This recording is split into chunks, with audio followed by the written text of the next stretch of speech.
I did get cut off because it said my memory was full, which I deleted the thing with iPhone is it saves your deleted stuff for 30 days. So if you delete everything in your deletion, these videos can cost a lot of memory. So anyway, you can combine these. I said, hobby, chess or kite, or you could use your hands for something. Again, it could be chess or kite. Also art, writing, you can play games or music, even a kiss, or even helping someone, donating something, reading, meditating, decluttering, sleeping, laughing, praying. And then I want to talk about, from Sheila Collins from her book Still Point, and also the discussion at Interplay,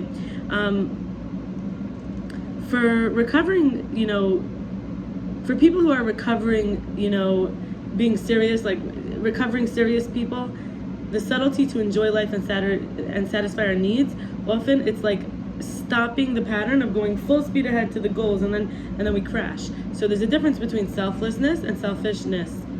Selflessness and selfishness.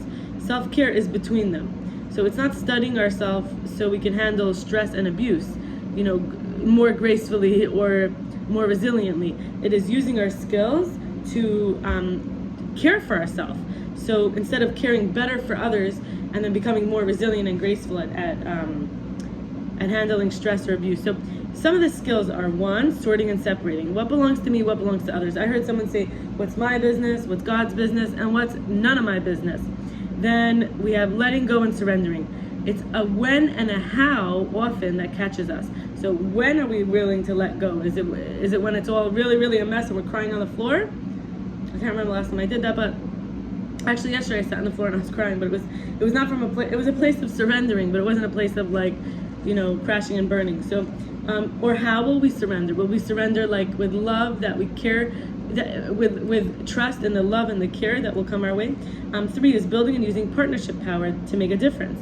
4 is stepping back to see the bigger picture. Often it's just to see the relationship between things, making those connections. And 5 is exercising choice, yes or no. Now I want to say that 2 things I came out of this, and then 1 thing I learned about possibility. I'll go into this probably in the future. And I want to remind you that a lot of what I'm sharing here is from a year ago or about that timeline. So control issues I was looking at, I can let go of a certain outcome I'm attached to happening in a particular way, which limits the possibilities, potentials, and my capabilities. So I want to say that for me, a big thing of a very high level, for me, one of the highest levels of being well is to see potentials, possibilities, not just A or B, but C, D, E, F, G, the whole ABC. Not just this or that, or not just this. I have to do this, or I'm not going to be okay. For me, a very high level that I share this with everyone's ability is to just come up with options. So nothing is totally off limits. Say, look, I want to live in my own apartment, but what if I have an apartment where and then we get to go deeper. What if I'm afraid that my bathroom habits, I don't want to share a bathroom, like I like things to be a certain way. Or what if like I want to have more privacy than it would be the sharing a wall with a bedroom. So you start to look at or rather I have to live alone. It's very expensive in New York City. So there's different ways to look at it, for example, to look at our quote unquote problems. And even like people always say black or white. And when we look at skin color, no one's really black and no one's really white. It's not like there's you hold up a black thing, my black backpack next to a person's face, there's almost nobody that color, if anybody. It's people are brown, and then I'm like a very light brown. I'm like a beige, so I'm not like look at this napkin. I'm not the same color. I'm not. You can't call me white. I'm beige. Okay. So, and then we have, of course, in terms of self-care, there's a fear of rejection.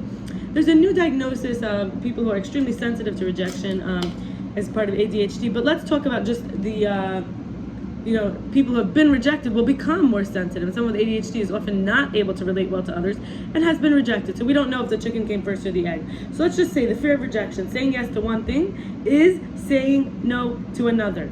And I can remember that my original intentions, notice new opportunities rather than stay stuck on what's past, and continue with my choice, right?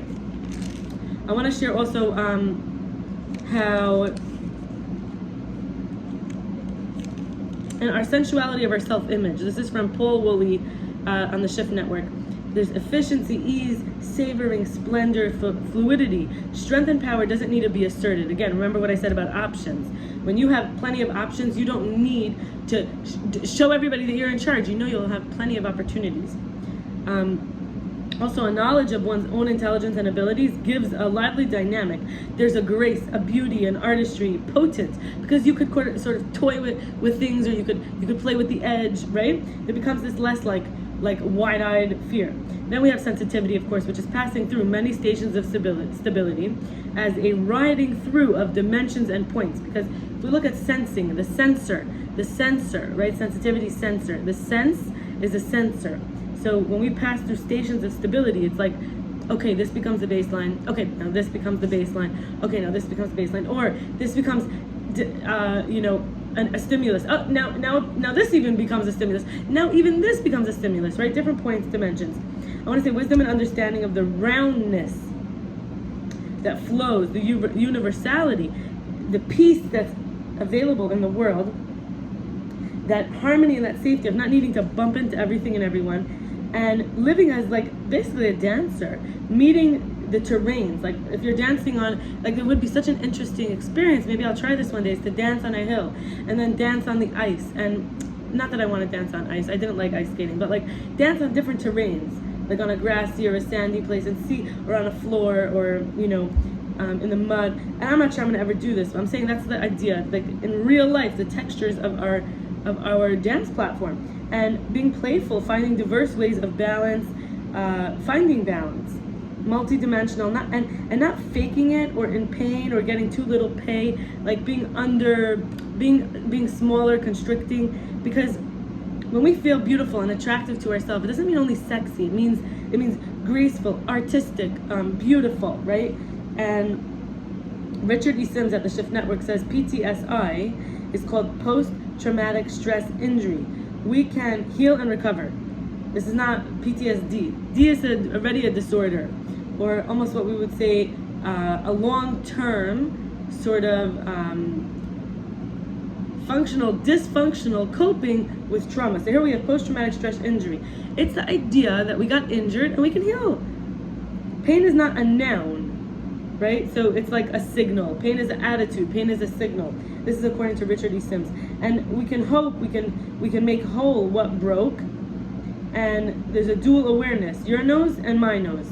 So like if we broke into something, or we were broken into, think about it, the heart, we say, breaks open, right? Or someone has a breakdown. So this idea that there's an injury, it's like, God forbid, it would break the wholeness, violate the wholeness, that like somebody hurt their leg and a bone broke through. So the idea is here, something became exposed or broken. The idea of someone's reality broke open, and now it's an injury. They need time to heal the fragmented reality for a little while. And I'll end with now, from the Shift Network as well, Jordan McCallum, on the rejuvenation lifestyle, to release the chemical body attachment and replace the mode of exercise from no pain, no gain, or survival of the fittest, to a gentle, self-loving nurture, and mind, like a mindful, we would call it mindful, conscious movement. Like to be consciously moving is to be healing. That's to let go of that tension that just lives in us.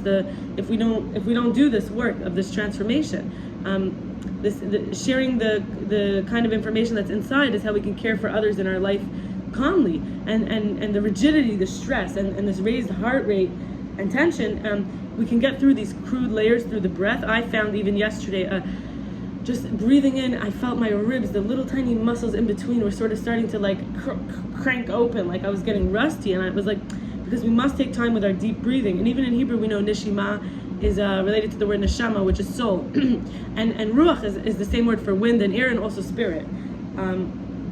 So this central, like, this essential can like grip out, like movement, blood flow, in terms of being like just to be calmly, just calmly. And I'll stop with that for today and wish you all the best. Bye for now.